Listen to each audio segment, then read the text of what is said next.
جب بھی وقت ملی تسبیح پڑھتے رہنا ہے۔ کون سی تسبیح؟ رسول اللہ صلی اللہ علیہ وآلہ وسلم نے فرمایا اللہ کے نزدیک سب سے زیادہ پسندیدہ یہ 4 کلمات ہیں۔ وہ کون سے ہیں؟ سبحان اللہ والحمد للہ ولا الہ الا اللہ واللہ اکبر۔ اور آپ ان کے علاوہ بھی قرآن کا جو حصہ چاہیں، جتنا حصہ چاہیں پڑھ سکتے ہیں۔ رسول اللہ صلی اللہ علیہ وآلہ وسلم کو جب کوئی مشکل کام درپیش ہوتا تو آپ صلی اللہ علیہ وآلہ وسلم یہ دعا مانگتے، یا حی یا قیوم برحمتک استغیث، اے زندہ اے قائم رکھنے والے، میں تیری رحمت کے ذریعے سے مدد مانگتا ہوں۔ اللہ جل جلالہ کی نشانیاں اور اس کی نشانیوں میں سے یہ ہے کہ اس نے تم کو مٹی سے پیدا کیا، پھر یکایک تم بشر ہو کے زمین میں پھیلتے چلے جا رہے ہو۔ اور اس کی نشانیوں میں سے یہ ہے کہ اس نے تمہارے لیے تمہاری جن سے بیویاں بنائیں تاکہ تم ان کے پاس سکون حاصل کرو اور تمہارے درمیان محبت اور رحمت پیدا کر دی جائے۔ یقیناً اس میں بہت سی نشانیاں ہیں ان لوگوں کے لیے جو غور و فکر کرتے ہیں۔ اور اس کی نشانی میں سے آسمان اور زمین کی پیدائش اور تمہاری زبانوں اور تمہارے رنگوں کا اختلاف ہے۔ یقیناً اس میں بہت سی نشانیاں ہیں دانشمند لوگوں کے لیے۔ اور اس کی نشانیوں میں سے تمہارا رات اور دن کو سونا اور تمہارا اس کے فضل کو تلاش کرنا ہے۔ یقیناً اس میں بہت سی نشانیاں ہیں ان لوگوں کے لیے جو غور سے سنتے ہیں۔ اللہ کی نشانیوں میں سے یہ بھی ہے کہ وہ تمہیں بجلی کی چمک دکھاتا ہے، خوف کے ساتھ بھی اور طمع کے ساتھ بھی، اور آسمان سے پانی برساتا ہے، پھر اس کے ذریعے سے زمین کو اس کی موت کے بعد زندگی بخشتا ہے۔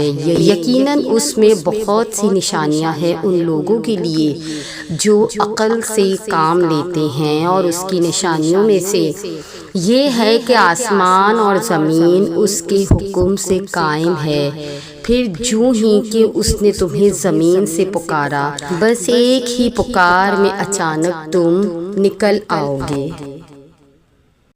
مجھے رب کے در پر لانے والی چیز دعا تھی۔ دعا میں ایک الگ ہی تاثیر ہے، اسی لیے تو اسے عین عبادت کہا جاتا ہے۔ دعا کرنے والے کا دل نرم کر دیا جاتا ہے۔ جب ہم دعا کے لیے ہاتھ اٹھاتے ہیں تو ہمارے دل میں یقین اور ایمان کا اضافہ کیا جاتا ہے، کیونکہ دعا کرنے والے میں اخلاص ہوتا ہے۔ دعا کرنا مالک کے سامنے بندے کی بے نیازی کا اعتراف ہے۔ اس سے خوبصورت اور کیا ہے کہ جب گنہگار بندے کو تمام دروازے بند ملتے ہیں تو اس میں ایسی کون سی چیز ہے جو اسے رب کا در کھٹکھٹانے پر مجبور کرتی ہے؟ وہ ہے ایمان، رب کے بادشاہ ہونے کا یقین۔ اور پھر یہی کامل یقین تو ہے جو اللہ کو پسند آ جاتا ہے، طلب دے کر وہ بندے کو دعا کا راستہ دکھاتا ہے اور پھر دعا کے راستے سے اپنے مزید قریب کر لیتا ہے۔ پھر دعاؤں میں اضافہ ہونے لگتا ہے۔ دعاؤں میں جہاں بس دنیا کو مانگا جاتا ہے وہاں بندہ سب سے پہلے اللہ کو مانگنے لگتا ہے۔ آہستہ آہستہ دل کی کیفیت کو بدلا جاتا ہے۔ جب انسان روز اپنے خالق سے گفتگو کرتا ہے تو اس گفتگو کا جواب بھی اس کے کلام میں ڈھونڈنے لگتا ہے۔ پھر نمازوں میں سکون ملنے لگتا ہے، دنیا کے رنگ بندی سے اترنے لگتے ہیں، اس پر اللہ کی محبت کا رنگ چڑھنے لگتا ہے۔ دعا میں دنیا بھی مانگی جائے تب بھی اس عبادت میں اتنی برکت ہے کہ یہ ہدایت کے راستے تک لے جاتی ہے، اور جب بندہ اپنے رب کی طرف سے صراط مستقیم پا لیتا ہے تب اس کی ہر خواہش پوری کر دی جاتی ہے، کیونکہ رب العالمین کے در سے کوئی سوالی محروم نہیں جاتا۔ ذکر و اذکار۔ اللہ تعالیٰ نے قرآن مجید میں فرمایا، اور بے شک میرے ذکر سے اطمینان پا لیتا ہے۔ اللہ کی ذکر میں دلوں کو موڑ دینے کی طاقت ہے۔ جب ہمارے دل گناہوں سے سیاہ اور سخت ہو جاتے ہیں تو اللہ کا ذکر ہے، اللہ کا ذکر ہی ہے جو ان دلوں کو پھر سے پاک کرنے میں ہماری مدد کرتا ہے۔ جب ہم اللہ کا ذکر کرنا چھوڑ دیتے ہیں تب ہمارا دل بے چین اور کمزور پڑ جاتا ہے، کیونکہ ہمارا دل صرف اور صرف اللہ کی یاد کے لیے بنا ہے۔ تو جب ہم اپنا مقصد بھول جاتے ہیں تو یہ دل بھی ہمیں سکون دینا بھول جاتا ہے۔ جیسے پرندوں کو اڑنے کے لیے بنایا گیا ہے نا، لیکن اگر آپ ان پرندوں کو قید کر لیں گے یا انہیں زبردستی انسانوں کی طرح زمین پر چلائیں گے اور اڑنے نہیں دیں گے تو وقت کے ساتھ ساتھ ان کے پنکھ کمزور ہو جائیں گے، اور ایک وقت ایسا بھی آئے گا جب وہ پرندے اڑنا بھول جائیں گے، پھر ان کے پنکھوں کے ہونے یا نہ ہونے سے کوئی بھی فرق نہیں پڑے گا، کیونکہ چلنا پنکھوں کا مقصد نہیں ہے، اڑنا مقصد ہے۔ بالکل اسی طرح آپ کے دل کو اللہ کے لیے بنایا گیا ہے۔ اس کا مقصد اللہ کو یاد کرنا ہے، تو جب آپ بھی زبردستی اسے اپنے نفس کی خواہشوں میں الجھائیں گے تو اس کا حال بھی ان پنکھوں جیسا ہو جائے گا جن کے ہونے یا نہ ہونے سے کوئی فرق نہیں پڑتا۔ آپ قدرت کے مخالف جائیں گے تو آپ کو نتیجہ کبھی بھی اچھا نہیں ملے گا۔ سو آپ نے اللہ کو یاد کرنا کبھی نہیں چھوڑنا۔ ناممکن کو ممکن بنانے والا عمل۔ بے آسرا، نا امید، پریشان حال اور مایوس لوگوں کے لیے یہ ایک ایسا عمل ہے جو 100% قبولیت دعا کی شرائط پر پورا اترتا ہے اور لاکھوں اولیاء کے مجرب معاملات میں شمار ہوتا ہے۔ اگر آپ کی ہر تدبیر الٹی ہو جاتی ہے، ہر کوشش بیکار ہو جاتی ہے، ہر منصوبے میں ناکامی کا سامنا کرنا پڑتا ہے، پرانے سے پرانے جنات، بندش اور سخت سے سخت ترین بیماری میں یہ عمل آپ انشاءاللہ ہر عامل سے بے نیاز کر کے ہر مشکل سے نکلنے کا راستہ مہیا کرے گا اور ناممکن کو ممکن بنائے گا۔ اس عمل کی اجازت عام ہے۔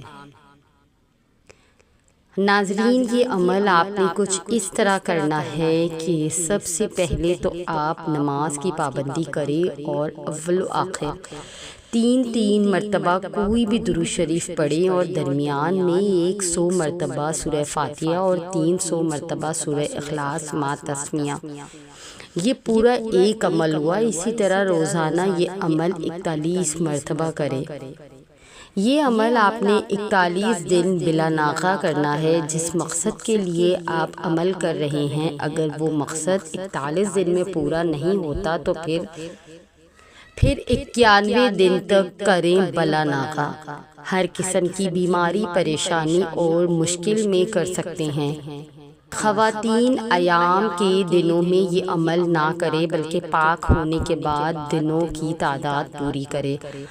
بعض اوقات حضرات اس عمل کو زندگی کا معمول بنا لے تو خیر و برکت کے ٹھنڈے بادل آپ پر ہر وقت چھائے رہیں گے اور آپ ہر وقت اللہ پاک کے حفظ و امان میں رہیں گے۔